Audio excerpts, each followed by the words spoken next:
এটুকু আমার যথেষ্ট। এইখানে আমি দিয়েছি পাঁচফোড়ন।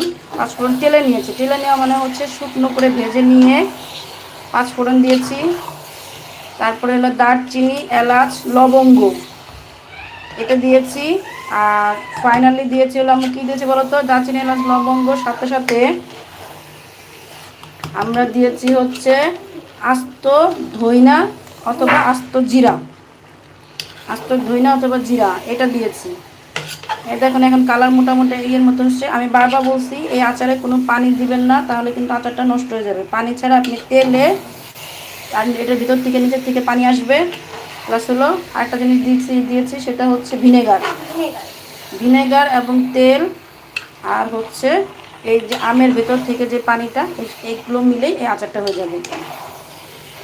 আমি এখনই মনে হচ্ছে খাওয়া যাবে, এত স্মেল আসতেছে, বুঝছেন না? এটা দেখানোর